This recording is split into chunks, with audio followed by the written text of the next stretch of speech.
So what's going on, our Today All Day friends? We're so happy that you're here because now it is official. It's Friday. We got a great show.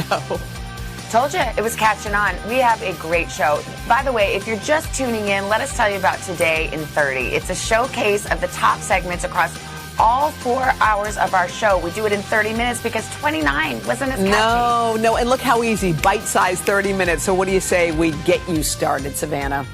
We'll start in Miami, the search for survivors in that terrifying building collapse. We're going to bring you the latest from the scene there. Plus, Craig introduces us to a new police training academy, and it's seeking to create a change from the inside. And then meet the fastest woman in America, Sha'Carri Richardson. Remember her name. We're going to talk to her as she gets ready for the Tokyo Olympics. Plus, we're taking you behind the brand of the iconic Highlights for Children magazine and show you some surprising backstories that you do not want to miss. Let's get going. It is time for Today in 30. No, 30.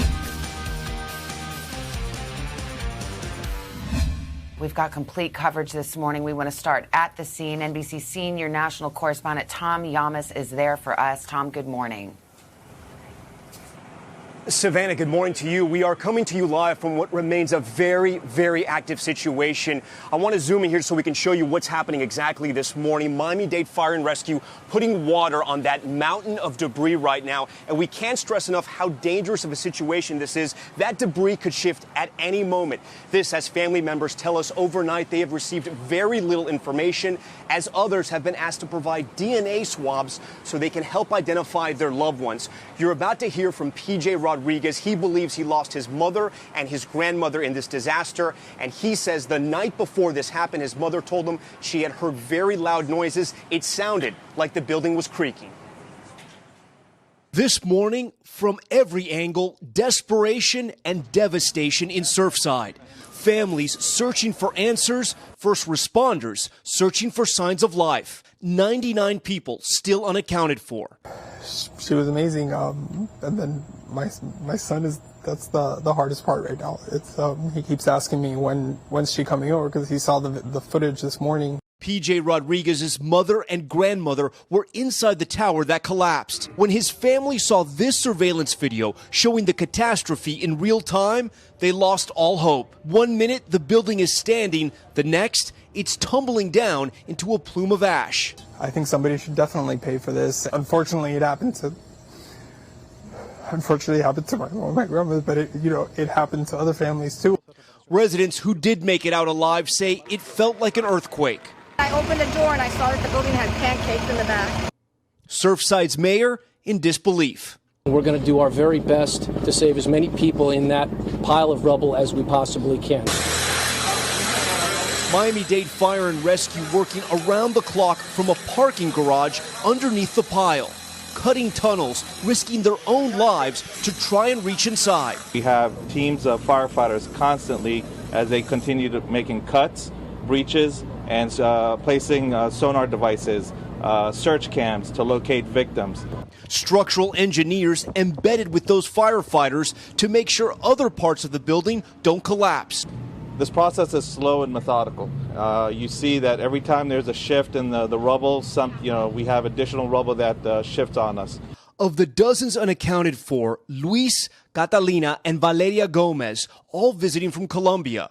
Ray and Mercedes Urguelles, whose daughter says they lived in the building for 7 years.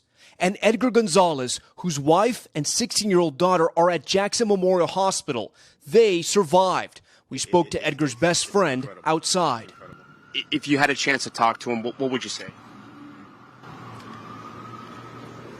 Keep fighting. Keep fighting. I'm holding out hope. I'm praying. The single sign of hope? This boy pulled from the rubble, his body carried by firefighters as he's put on a stretcher, what appears to be a fist bump to the heroes who saved him. And we've also learned about another very, very sad story. A group of 3 grandmothers who were all very close friends had gone out the night before the collapse to an art exhibit here in Miami. They came back because one of the grandmothers had a condo here in Surfside. They decided to overnight. All 3 of those grandmothers are now missing. And I happen to know this because I grew up with a lot of their families. We went to the same schools, the same church. They are very good families, and they are hurting in a major way like all the families out here.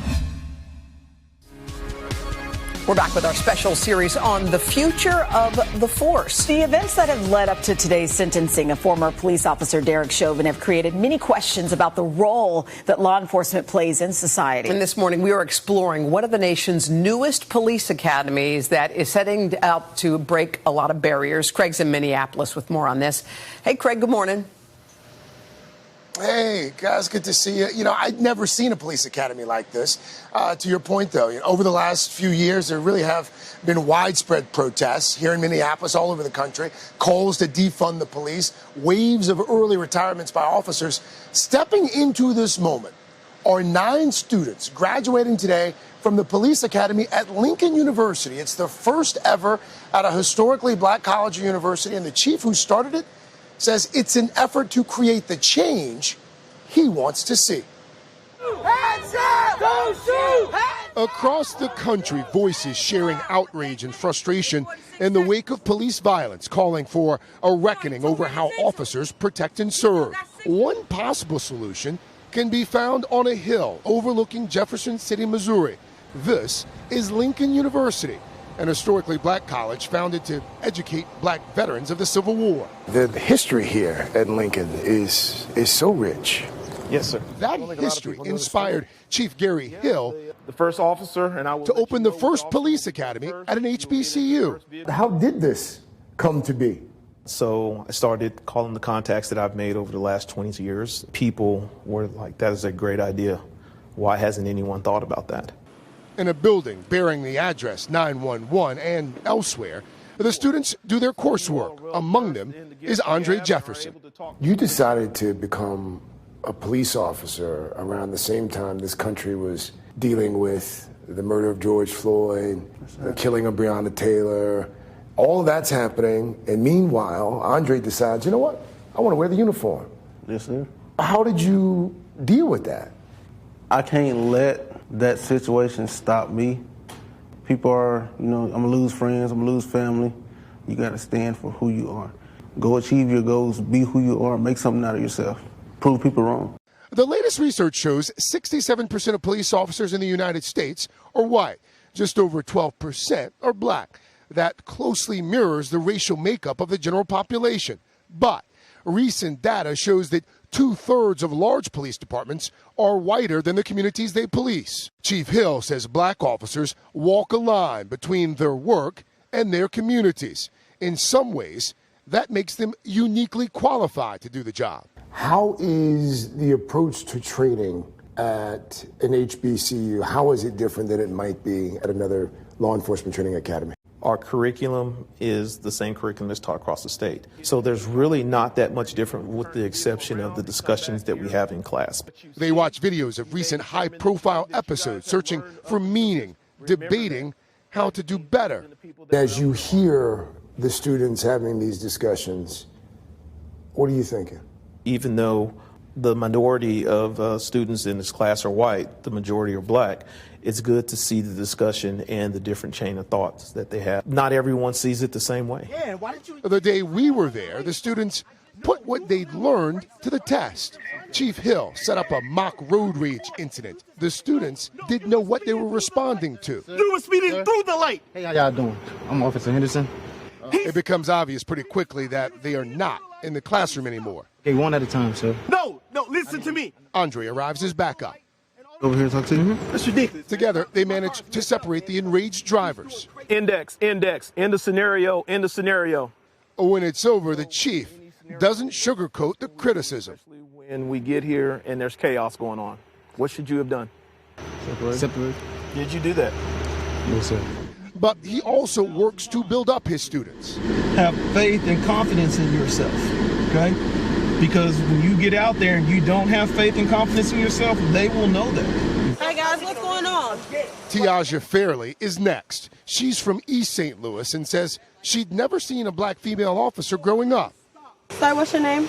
She kept the fact that she'd entered a police academy a secret from family and friends until recently. During the exercise, she's able to de-escalate the situation. Can you stay right here? I'm going to talk to him. We talked to her afterward. I feel like it's just learning how to talk to people. Tiaja now dreams of becoming a homicide detective. I feel like I could be a role model, kind of. Well, I hope to be a role model because I never seen nothing like this. Calm both the parties down. That's the chief's dream, to put these young people in the driver's seat and guide them to a better future. Turning now to a young athlete who has the world of sports buzzing. Yes. 21-year-old track star Sha'Carri Richardson has already set records. And now, as she gets ready for the Tokyo Olympics, it is clear she is just getting started. We are so pumped, man. Sha'Carri. We want to let you know that we made up a little song about you, Sha'Carri. It goes like this. Sha'Carri. Whoa, whoa. They've been singing it all night. Sha'Carri. Whoa, whoa, whoa, whoa. Sha'Carri, we are proud of you. We are pumped for you. We watched you cross that finish line. And you know what I love about you? The first half of the race, I was a little scared, I have to say. I was like, when are the Ultra Jets going to come on? Is that the way you do the first half of the race? The second half is your better half? Oh, wait. We can't hear you. Pause. Okay, can we hear Sha'Carri? Are you on mute? We just talked to you. Hang on. Hello. There we go. Okay, try again. Okay. But I was saying that, honestly, of course, the end of my race is the better half. Me and my coach, we work on that a lot. And naturally, I think I get that part more so just genetically. And the beginning of my race is honestly trial and error. I have good starts, I have bad starts sometimes, but at the end of the day, it's always an effort and trying. So we're going to always go back to always work at the beginning of the race, but at the end of the day, we know where I excel, and I'm never going to not use that ability, to save myself when I need to. I love it. Sha'Carri, you gave America a moment. You gave our Instagram feeds a moment. I remember when I saw you, Franklin, Instagram, I'm like, who is this girl? Yeah. And then we saw you run up into the stands, hug your grandmother. Take me back to that moment, why it was so important. No one was going to stop you from running up there and giving her that hug. Oh, I hope not, because they would have had a problem. But no, definitely. Running up into the stands to see my grandmother, at that moment, I was just so grateful and blessed the fact that she could be there, from her catching her first flight ever, probably 2 weeks before that, and then again on a flight to come and support me in one of the biggest moments of my life. If it wasn't for her, I wouldn't even have made it to that moment. So being able to share that moment with her was just literally unbelievable, unforgettable. It definitely feels better, almost better than getting that medal.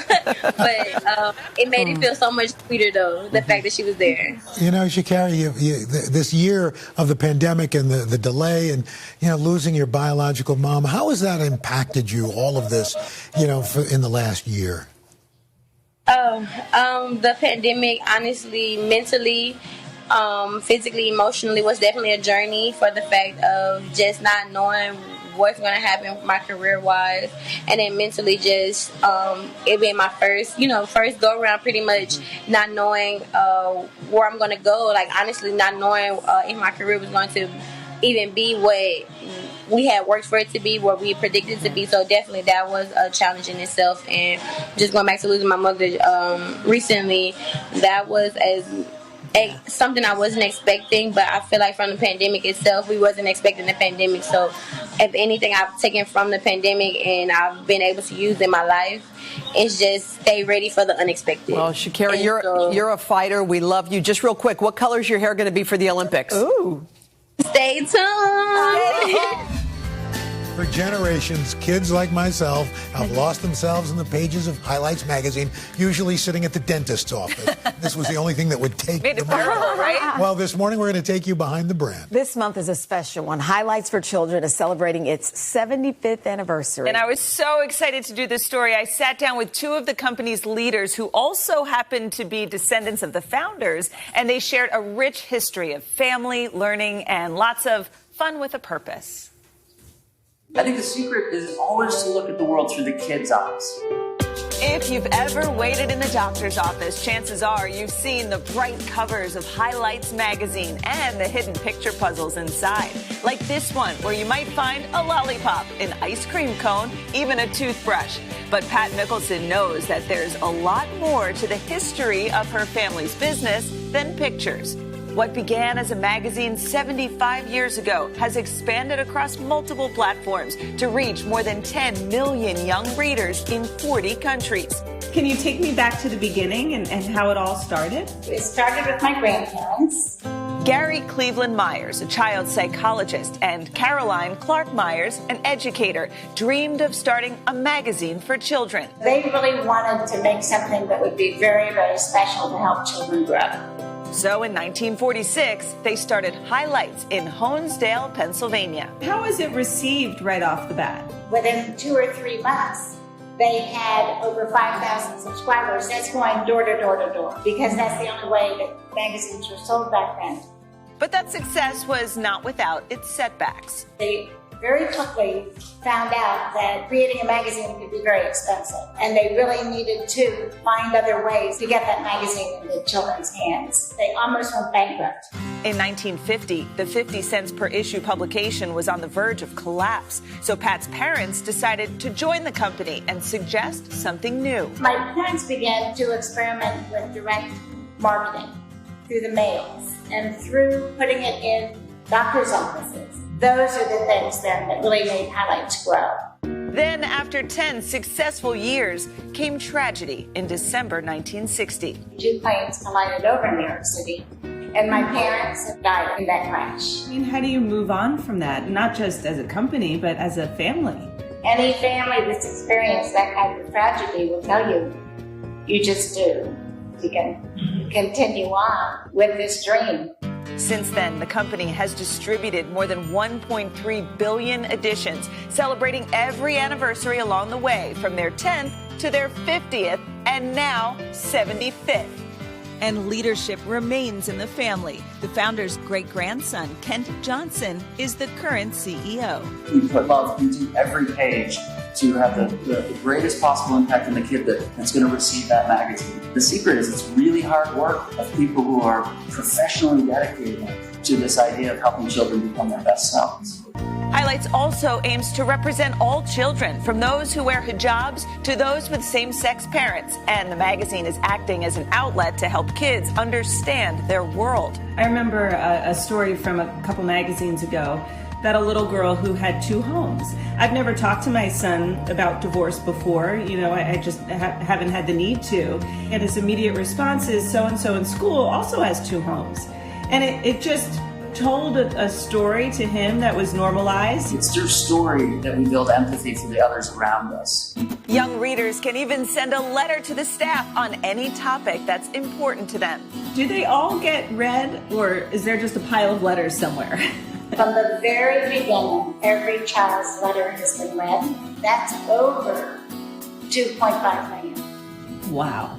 And counting. Everyone's asleep, thanks to curious kids like my own son, Cal. It's time for today's food, and since we're dedicating this week to making your life easier, we've got to fix a Head Friday meal that will certainly do the trick. All right, so cook to cook on Fridays. It's our favorite thing to do. Cookbook author and New York Times food columnist Melissa Clark has a tasty Mediterranean meal you can make today and save for tomorrow. So let's get cooking. Grilled yogurt marinated chicken with herbs is the perfect thing to make ahead, because the longer it marinates, the better it tastes and the more flavorful it gets. So we're going to start out with chicken thighs. These are boneless, skinless chicken thighs. You could use breasts if you want. Just when you cook them, they tend to cook a little more quickly, so you want to watch them. And I'm going to marinate thighs in yogurt. This is chopped oregano, lemon zest, lots and lots of garlic, because you need lots of garlic anytime you grill chicken. It's the law. I'm adding a special herb today. I've got za'atar. So za'atar is the name for a Middle Eastern herb. It's also the name for an herb mixture that's made from this herb. And it kind of tastes like oregano or marjoram. It also has sesame in it and sumac, which gives it a great acidity. So I'm going to add all of that to the chicken.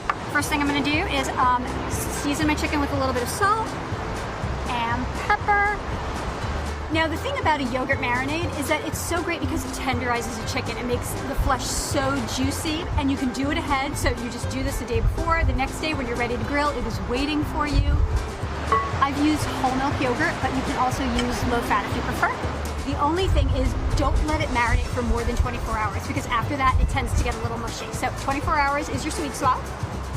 So stir that together, add your za'atar, and I'm going to add some chopped up cilantro. You could also use basil, dill, any kind of fresh herbs. You just want it for the brightness. And a little bit of olive oil, which is important. When you're grilling, you always need to use some kind of oil so it doesn't stick to the grill.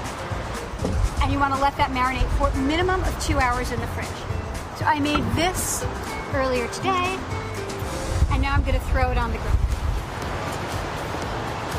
This is one of those dishes that once you make it, you make it the first time according to the recipe, and after that you just do your own thing. It is extremely adaptable. Which means you can have this one recipe, cook it all summer long, and no one will know it's actually the same recipe.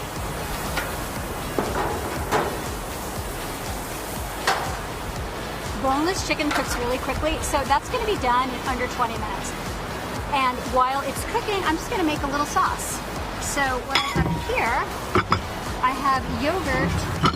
It's the same yogurt that I used to marinate the chicken, and that's going to be the basis of the sauce. And I have more garlic. Just grate it up, lemon zest, pepper, and a little bit of salt, and that's it. That's the sauce. And what the sauce does is it amplifies the flavors that are already in the marinade.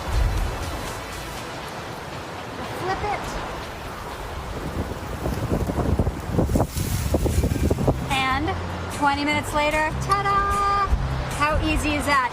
It is cooked perfectly. It is nice and brown on the outside. I've sprinkled a little bit more of the cilantro on top. I'm just going to finish it with a squeeze of lemon and a little drizzle of olive oil. And you have your summer grilled chicken dish. You can serve it again and again. I'm going to eat this right now. Happy weekend, everybody. See you. I love Mediterranean. Yummy. And we love Melissa, too. To get her recipe, head to today.com/food. Okay, Hoda, so what do you fix ahead on Fridays? You know what I fix ahead on Fridays? Crushed ice, okay? Okay. A little 1942 tequila. Okay. Okay. I will never make meatloaf on Friday. Nobody's freezing it and saving it for Sunday. Because Friday is the official beginning of the weekend. You don't make things on Friday. You sip things. Friday is a sipping day. You sip. Baby sips all the way to Sunday. Well, we sure hope you're with us for another huge week on Today. Hoda, I don't know. Monday can't get here fast enough. You are going to be interviewing the newly minted U.S. Olympic gymnastics team. I'm going to be decked out in my Olympic gear as if I'm one of them. All right, we're going to see you Monday morning right here on Today. Have a great weekend.